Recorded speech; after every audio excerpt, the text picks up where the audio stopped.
जय हिंद। सिपाही पवन डू की आपका स्वागत करता है।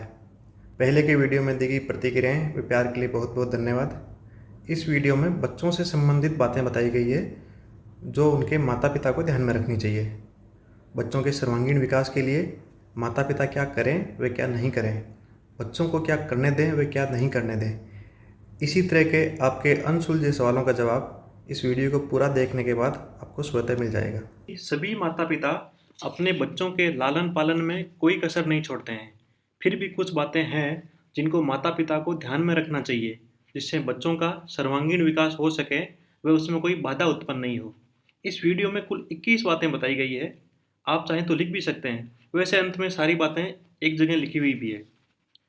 सबसे पहली महत्वपूर्ण बात है, पहला सुख निरोगी काया। यह स्वस्थ खान पान पर निर्भर करता है। बच्चों को हमेशा घर का दूध, दही, घी, मक्खन, सब्जी, दाल, रोटी, चावल ये सब खिलाएं। जहाँ तक हो सके जंक फूड कभी नहीं खिलाएं। यह स्वास्थ्य के लिए बहुत हानिकारक होते हैं। स्वस्थ खान पान के साथ रोजाना नियमित व्यायाम भी जरूरी है। बच्चों को योगासन भी सिखाएं। आप बच्चों को उनकी दिनचर्या का टाइम टेबल बनाने के लिए कहें। वह उसको आप देखें कि उसमें खेलने, पढ़ने, वह जो जो बातें इस वीडियो में बताई जाती है वो शामिल है या नहीं। अगर नहीं है तो उनको शामिल करें। फिर बच्चों को ये टाइम टेबल को नियमित फॉलो करने के लिए कहें। ध्यान रहे, टाइम टेबल बच्चों व माता पिता दोनों का एग्रीड टाइम टेबल होना चाहिए। बच्चे तभी फॉलो करेंगे। दूसरी महत्वपूर्ण बात है, बच्चों को स्वावलंबी बनने के लिए प्रेरित करें। स्वावलंबी अर्थात अपना काम स्वयं करना, और बच्चों की ये इच्छा होती है कि वे अपना काम स्वयं करें। बढ़ती उम्र के साथ इस इच्छा में कमी नहीं होनी चाहिए। गृह कार्य, जूते पॉलिश करना, अपने कपड़े स्वयं साफ करना, कपड़े आयरन करना, उन्हें सही जगह रखना जैसे काम बच्चों को सिखाएं वे उन्हें स्वयं को करने दें। हाँ, नज़र जरूर रखें कि गलत तरीके से तो नहीं कर रहे हैं। अगर गलत तरीके से करें तो सही तरीका उनको तब तक बताते रहें जब तक वो सही तरीका सीख नहीं लें।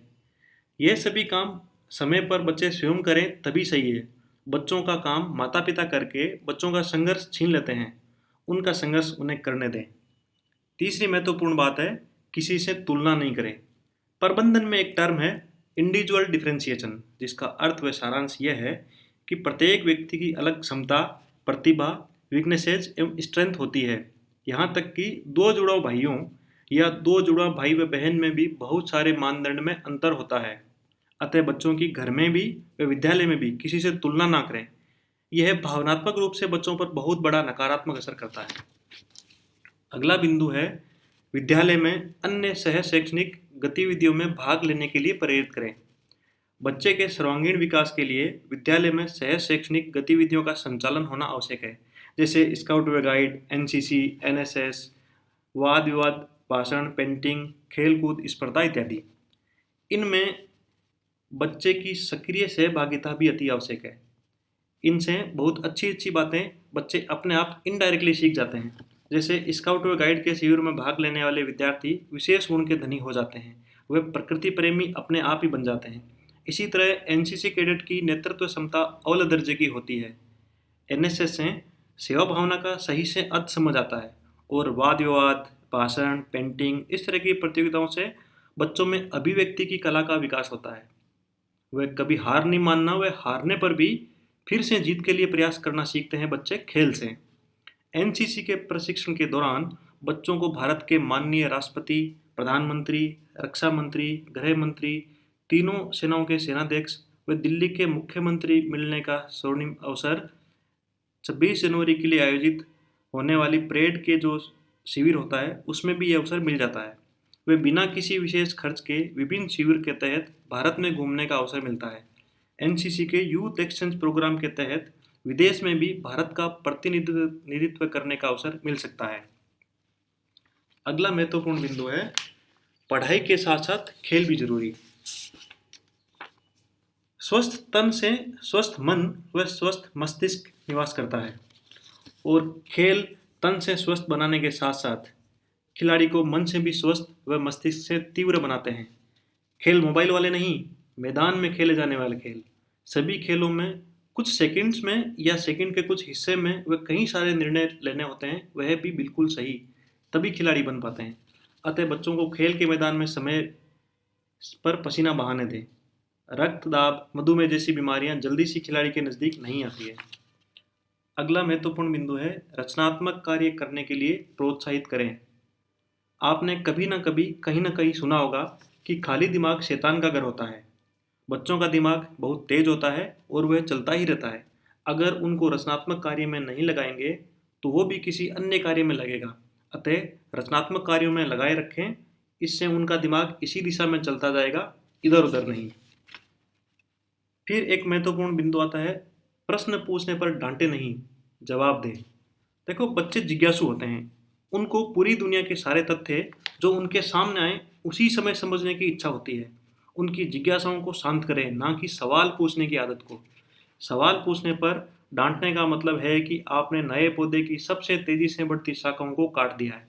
अतः अगर बच्चे सवाल नहीं पूछ रहे हैं तो समझो कि कहीं ना कहीं कोई गड़बड़ है।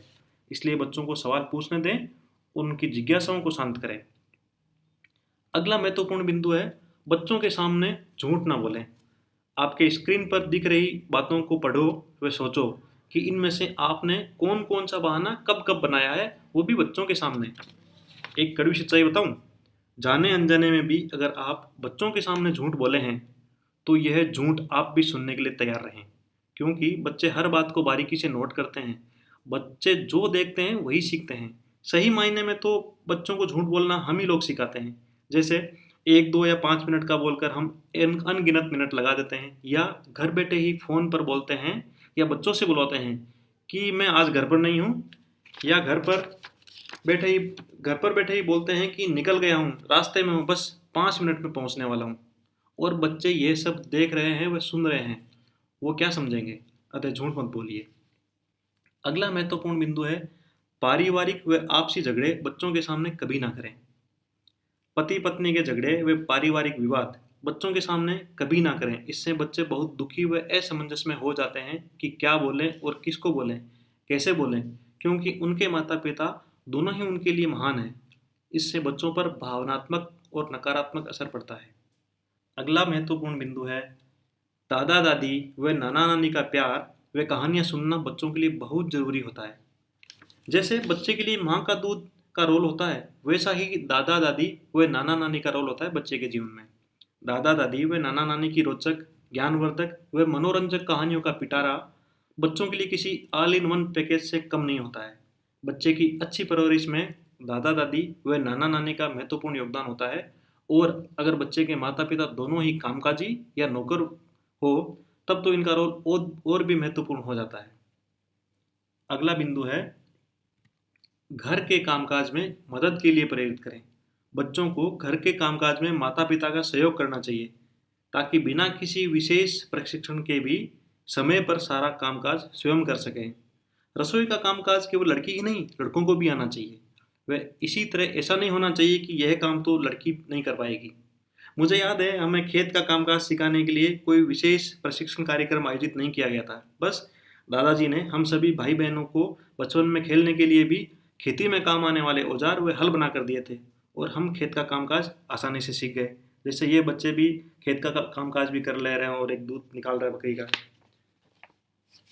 अगला बिंदु है आसपास के वातावरण से परिचित कराएं। 7-8 वर्ष से ऊपर की उम्र के जो बच्चे हैं, आप उनसे पूछें कि आटा, दाल, चीनी जैसे रोजमर्रा में काम आने वाली वस्तुओं के बाजार भाव क्या है। अगर उनको नहीं पता है तो उनको बोलें कि मोटा मोटा अंदाज लगा के बताएं, और कहें कि एक बार अंदाज लगा के देखो, फिर उनका जवाब सुने।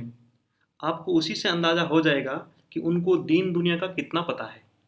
उन्हें आसपास के गांव शहर के, देश विदेश के ज्वलंत मुद्दों पर जानकारी होनी चाहिए। इसके लिए आप बच्चों को बाजार या ग्राम सभा की बैठक में साथ ले जा सकते हैं।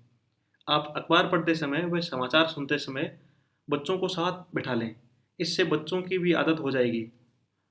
पास की दुकान से नमक का पैकेट लाने के लिए तो बच्चों को ज़रूर भेजें। बच्चों को उनकी पॉकेट मनी के खर्च का विवरण लिखने का कहें, उनकी आदत डालें।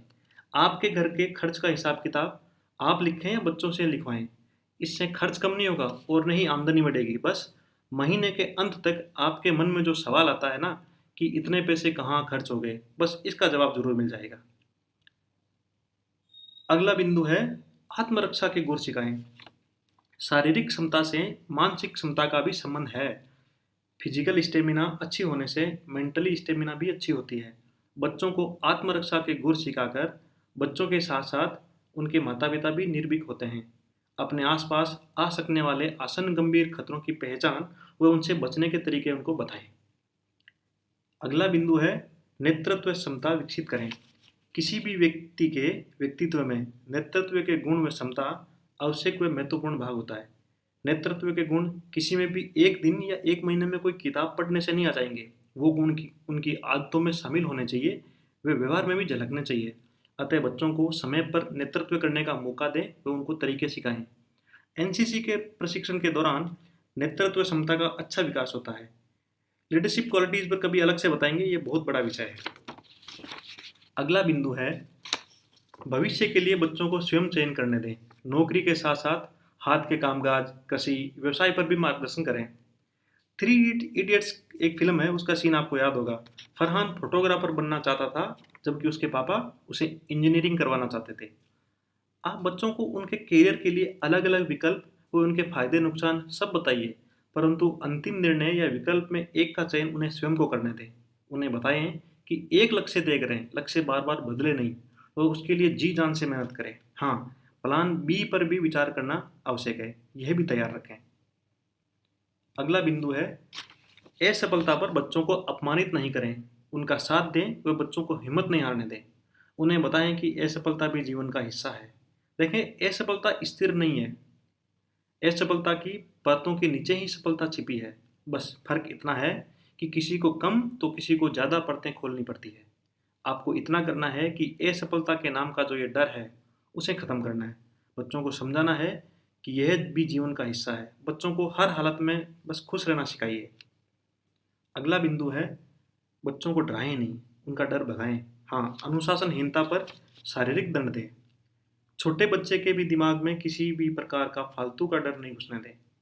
बच्चे हैं तो शरारतें, शैतानियाँ, उछल कूद, लापरवाही व गलतियाँ भी करेंगे ही।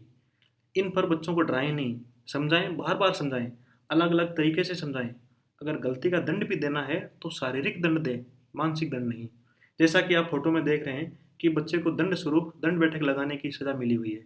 इससे गलती का एहसास भी हो जाएगा, साथ साथ शारीरिक मेहनत भी हो जाती है, वह मानसिक नुकसान भी नहीं होता। अगला बिंदु है नैतिक शिक्षा व्यवहार में सिखाएं। नैतिक शिक्षा को केवल किताबी कॉपी व विद्यालय में होने वाली नाम मात्र की लिखित परीक्षा के पास करने तक ही सीमित नहीं रहने दें। समय समय पर चेक करते रहें कि नैतिक शिक्षा व्यवहार में शामिल है या नहीं। ध्यान रहे, अगर आप बिना हेलमेट के गाड़ी चलाएंगे, वह पकड़े जाने पर यातायात पुलिस से झूठ-मूठ के बहाने या ले देकर मामला रफा दफा करने की गुहार या किसी रसूखदार से फ़ोन करवाएंगे, और आपके बच्चे अगर ये पूरा एपिसोड देख रहे हैं तो आप बच्चों से नैतिकता की उम्मीद ना रखें। अतः नैतिक शिक्षा व्यवहार में जरूर सिखाएं। अगला बिंदु है अभिरुचि, मतलब हॉबीज विकसित होने दें। आपके रूटीन वर्क से अगर थोड़ा भी खाली समय मिले और उसे आप किसी रुचिकर कार्य में व्यतीत करना चाहें तो उसे अभिरुचि या हॉबी कहते हैं। खाली समय को व्यर्थ गंवा देने के बजाय उसे रचनात्मक कार्य में व्यतीत करना चाहिए। अतः अभिरुचि होनी आवश्यक है। अभिरुचि सुविधानुसार व इच्छानुसार कुछ भी हो सकती है, जैसे गार्डनिंग, डांसिंग, पेंटिंग, सिंगिंग या कोई वाद्य यंत्र बजाना, किताब पढ़ना इत्यादि। अगला महत्वपूर्ण बिंदु है प्रकृति प्रेमी बनाएं व पर्यावरण को बचाएं। राष्ट्रीय हरित प्राधिकरण जैसी संस्था, जो अपने आप में एक न्यायालय भी है, के बावजूद हम पर्यावरण को नहीं बचा पा रहे हैं, तो यह कार्य केवल मानसिक चेतना से ही किया जा सकता है। सभी बच्चों को अभी से ये इस विषय पर समझाइए, तब जाकर स्थिति भयावह होने से बच सकती है। बच्चों को समझाएं कि प्लास्टिक कम से कम काम में लें, ये अभी से आदत डालनी होगी। प्लास्टिक काम में लेने के बाद फेंकने से ज़्यादा प्रदूषण होता है, अतः प्लास्टिक को फेंके नहीं। बच्चों को मोटरसाइकिल के बजाय पैदल चलने या साइकिल के उपयोग के लिए प्रेरित करें। वैसे मैं भी साइकिल ही चलाता हूँ अभी तक। बच्चों से पेड़ लगवाकर उन्हें रोजाना पानी डालने की जिम्मेदारी भी बच्चों को दें, ये उनकी आदत बनाएं।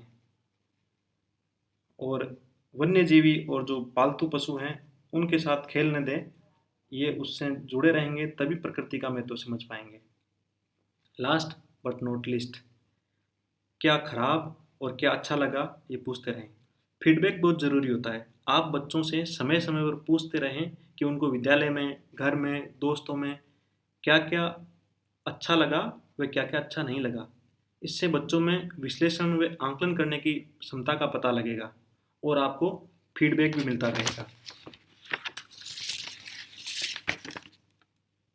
ये सारी बातें एक साथ यहाँ पर लिखी हुई है, इसका एक स्क्रीनशॉट ले लें या इनको आप पेपर पर लिख भी सकते हैं। यह थी 21 बातें। इस तरह की और भी बातें हैं जो बच्चों व उनके माता पिता को ध्यान में रखना चाहिए। उन पर चर्चा बाद में की जाएगी। हो सकता है आप इन बातों में से किसी बिंदु पर सहमत नहीं हो या कोई सुधार की गुंजाइश हो तो आप मुझे भी एक कमेंट्स में लिखकर फीडबैक के रूप में ज़रूर बताएं। अगर ये बातें आपको अच्छी लगी हो तो कृपया इनको किसी कागज़ पर लिखकर या प्रिंट करके अपने घर में किसी दीवार पर चिपकाएं और इनको फॉलो करें। ये वीडियो कैसा लगा लाइक या कमेंट करके ज़रूर बताएं। चैनल अगर अभी तक सब्सक्राइब नहीं किया है तो कृपया अभी कर लें। और अगर आप चाहते हैं कि इस तरह के रोचक वीडियो की सूचना आपको मिलती रहे तो कृपया घंटी का बटन दबाएं। धन्यवाद। जय हिंद।